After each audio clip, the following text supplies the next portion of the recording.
Hello students, Sunita education tree पर आपका स्वागत है। और आज का हमारा टॉपिक है class 7th social science civics में चैप्टर फर्स्ट, जिसका नाम है समानता। हम इसमें सभी इम्पोर्टेंट लॉन्ग और शॉर्ट क्वेश्चन आंसर करेंगे। तो फर्स्ट क्वेश्चन है हमारा कि लोकतंत्र में सार्वभौमिक वयस्क मताधिकार क्यों आवश्यक है या महत्वपूर्ण है। तो सार्वभौमिक वयस्क मताधिकार का अर्थ है कि देश के सभी नागरिकों को एक निश्चित आयु के बाद, हमारे देश में ये 18 साल है, एक निश्चित आयु के बाद बिना किसी भेदभाव के वोट देने का अधिकार देना। लोकतंत्र में सार्वभौमिक वयस्क मताधिकार निम्न कारणों से महत्वपूर्ण है। तो पहला है इसमें कि यह संविधान में दिए गए समानता के सिद्धांत पर आधारित है। सेकंड है इसमें कि इससे एक सच्चे और वास्तविक लोकतंत्र की स्थापना होती है। और नेक्स्ट है हमारा कि यह देश के सभी युवा नागरिकों को अपनी पसंद के उम्मीदवार को मत देने का अधिकार प्रदान करता है। नेक्स्ट क्वेश्चन है हमारा सेकंड कि भारत के संविधान के ये अनुच्छेद 15 यानी कि अनुच्छेद 15 के कुछ अंश हैं, इन्हें आपको पढ़ना है। ये हमारे बुक में अभ्यास के क्वेश्चन से पहले वाले पेज पे है। तो हमारा जो अगला क्वेश्चन है वो इसी से रिलेटेड है। तो ये है हमारा क्वेश्चन कि बॉक्स में दिए गए, ये हमारा बॉक्स है, इसमें ये दिए गए संविधान के अनुच्छेद 15 के अंश हैं, यानी कि कुछ बातें लिखी हुई है और इनको पढ़ना है। और ऐसे दो तरीके बताने हैं जिनसे यह अनुच्छेद जो है असमानता को दूर करता है, ये हमें पता चले। ठीक है, तो बॉक्स में हमने पढ़ा कि संविधान का अनुच्छेद 15 जो है वो निम्न दो तरीकों से असमानता को दूर करता है।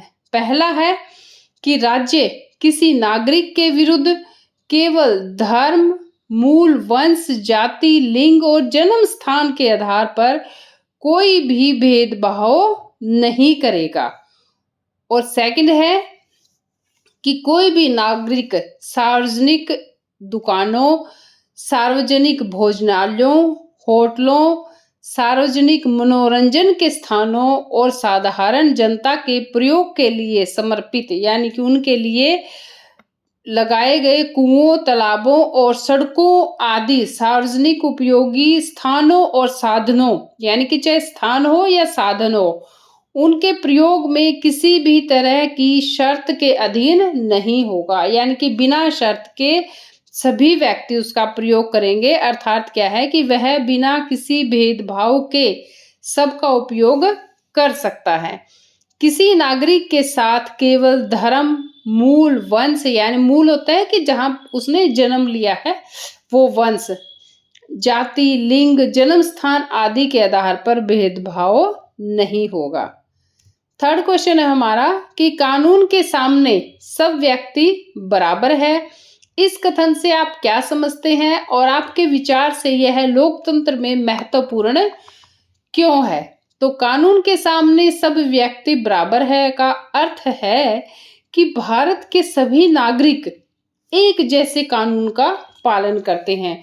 हमने बुक में पढ़ा था कि राष्ट्रपति से लेकर एक घर में काम करने वाली महिला तक सभी को एक जैसे ही कानूनों का पालन करना पड़ता है। किसी व्यक्ति के साथ उसके धर्म, नस्ल, जाति, लिंग, जन्म स्थान के आधार पर भेदभाव नहीं किया जा सकता है। सभी व्यक्तियों को सार्वजनिक स्थानों जैसे स्नान घाटों, सड़कों, खेल के मैदानों आदि के उपयोग का समान अधिकार प्राप्त है।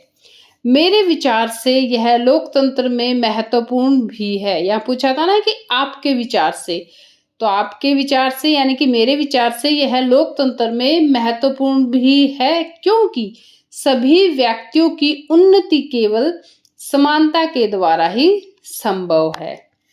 नेक्स्ट क्वेश्चन हमारा फोर्थ है, इस पिक्चर से रिलेटेड है। आप देखिए कि कुछ बंदे जो है एक बच्चे को व्हील चेयर से उठाकर सीढ़ियों से, नीचे सीढ़ियां दिखाई दे रही है, यहाँ पर ढलान बनी हुई नहीं है, तो वो सीढ़ियों से उसे नीचे उठाकर ला रहे हैं। इसी से रिलेटेड अपना क्वेश्चन है नेक्स्ट। तो यहाँ देखिए, दिव्यांगजन अधिकार अधिनियम 2016 के अनुसार उनको समान अधिकार प्राप्त है। समाज में उनकी पूरी भागीदारी संभव बनाना सरकार का दायित्व है और सरकार क्या है, उन्हें निःशुल्क शिक्षा भी देनी है। विकलांग बच्चों को स्कूलों की मुख्य धारा में सम्मिलित करना है और कानून यह भी कहता है कि सभी सार्वजनिक स्थल जैसे कि भवन, सरकारी भवन हो, कोई सार्वजनिक भवन, स्कूल आदि में ढलान बनाए जाने चाहिए जिससे वहां विकलांगों के लिए पहुंचना सरल हो। यानी कि जिनके चलने में या किसी भी तरह की शरीर में कोई कमी हो तो उनको चढ़ने में सीढ़ियां जिससे ना चढ़ी जा सके, तो उन्हें किसी तरह की समस्या ना हो। हमने चित्र को देखिए, चित्र अभी देखा था हमने कि सीढ़ियां बनी हुई है, यहाँ पे ढलान नहीं है, तो ये अपनी जो चेयर है उसको अपने आप नहीं उतार सकता। इसी के ऊपर क्वेश्चन है हमारा कि उस बच्चे के बारे में सोचिए। कौन सा बच्चा? जो व्हील चेयर पे बैठा हुआ है, कि जिसे सीढ़ियों से नीचे लाया जा रहा है। क्या आपको लगता है कि इस स्थिति में उपयुक्त कानून, यानी कि जो ये ऊपर लिखा हुआ है, ये कानून जो है लागू किया जा रहा है, वह भवन में आसानी से आ जा सके, उसके लिए क्या करना आवश्यक है? उसे उठाकर सीढ़ियों से उतार जाना, यानी कि उसे उतार रहे हैं लोग, तो उसके सम्मान और उसकी सुरक्षा को ये कैसे प्रभावित करता है? तो हमारा आंसर बनेगा कि चित्र में दिखाए गए बच्चे जिसे सीढ़ियों से नीचे लाया जा रहा है पर विकलांगता कानून लागू नहीं किया जा रहा है, क्योंकि यहाँ ढलान नहीं बनाई हुई है। स्कूल, अस्पताल जैसे सार्वजनिक स्थलों पर ढलानों की व्यवस्था की जानी चाहिए ताकि विकलांगों के लिए चढ़ना उतरना आसान हो जाएगा। और जिस प्रकार यह विकलांग बच्चा दूसरे लोगों के द्वारा नीचे लाया जा रहा है, उससे उसकी गरिमा को चोट पहुंच रही होगी, उसके मन में हीन भावना भी पैदा हो रही होगी। हमारे 4 ही क्वेश्चन थे। अब कुछ छोटे क्वेश्चन करते हैं हम कि भारतीय संविधान सभी व्यक्तियों को क्या मानता है? समान मानता है। समानता के मुख्य प्रकार कौन से है? भाई समानता किस किस चीज में? सामाजिक, राजनीतिक, आर्थिक और हर तरह से समानता। भारत में कैसी शासन प्रणाली लागू है? लोकतंत्रात्मक शासन प्रणाली। लोकतंत्र की 2 मुख्य विशेषताएं क्या है? समानता और न्याय। संविधान क्या है? यह एक ऐसा दस्तावेज है जिसमें सरकार की शक्तियों और नागरिकों के अधिकारों और इनके जो आपसी संबंध है उनका उल्लेख यानी कि वर्णन इसमें किया गया है। भारतीय संविधान ने किसका उन्मूलन कर दिया है? अस्पृश्यता का। और इसे कब लागू किया गया ये हम आगे करेंगे। नेक्स्ट क्वेश्चन है हमारा कि भारतीय संविधान ने किस अनुच्छेद द्वारा धर्म, नस्ल, जाति, लिंग या जन्म स्थान के आधार पर भेदभाव को समाप्त किया है? तो ये है अनुच्छेद 15। ओम प्रकाश वाल्मीकि कौन है? एक प्रसिद्ध दलित लेखक। और ओम प्रकाश वाल्मीकि ने कौन सी पुस्तक लिखी है? तो ये लिखी है जूठन। समानता के लिए सरकार ने कौन सा कदम उठाया है? छुआछूत को दंडनीय अपराध घोषित करना। नेक्स्ट क्वेश्चन है हमारा कि हमारे लोकतंत्र का आधार स्तंभ क्या है? ये इंपॉर्टेंट क्वेश्चन है। तो ये आधार स्तंभ है हमारे लोकतंत्र का संसद। अफ्रीकी अमेरिकनों को समान अधिकार दिलाने का आंदोलन कब हुआ था? यानी कि हमारे देश में नहीं, दूसरे देशों में भी समानता के लिए लड़ाइयां लड़ी गई है।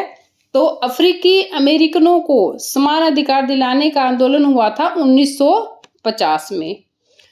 अमेरिका में नागरिक अधिकार अधिनियम कब पारित किया गया था? 1964 में। रोजा पार्क्स कौन सी जाति की थी? अफ्रीकी अमेरिकन जाति, यानी कि वो लोग जो अफ्रीका से अमेरिका में आकर बसे थे। इन्हें पहले तो उसके लिए काम करवाने के लिए लेके आया गया था, फिर ये वहीं के हुए तो, लेकिन इनके साथ असमानता का व्यवहार किया जाता था क्योंकि ये अफ्रीकी थे और इन्होंने इसी समानता के लिए वहां पर लड़ाइयाँ लड़ी थी, आंदोलन हुए थे, फिर इन्हें अधिकार भी मिले थे। तो ये कहलाते थे अफ्रीकी अमेरिकन।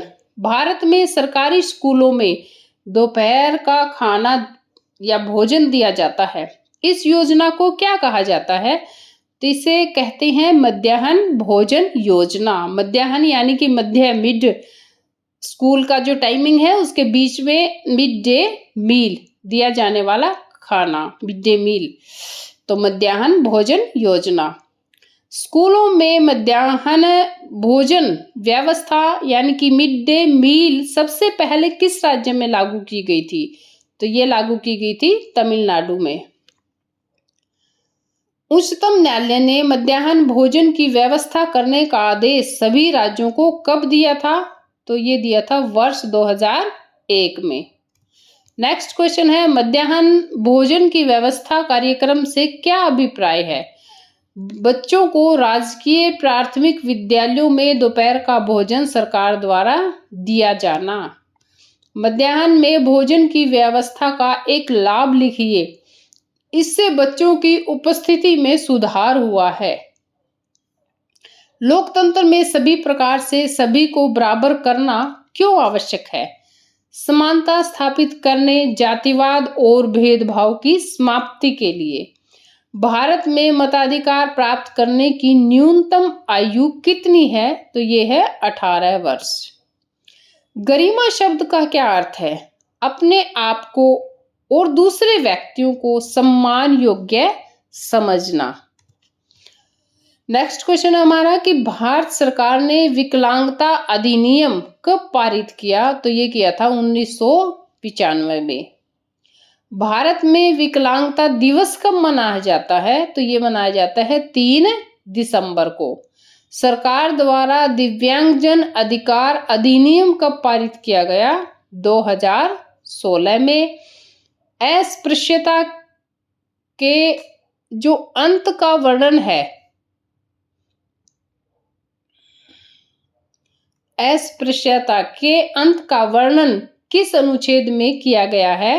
तो ये किया गया है संविधान के अनुच्छेद 17 में। समानता का अधिकार किस देश के संविधान से लिया गया है? तो ये लिया गया है संयुक्त राज्य अमेरिका के संविधान से। समानता का अधिकार अधिनियम कब प्रभावी हुआ था? ये हुआ था 1955 से।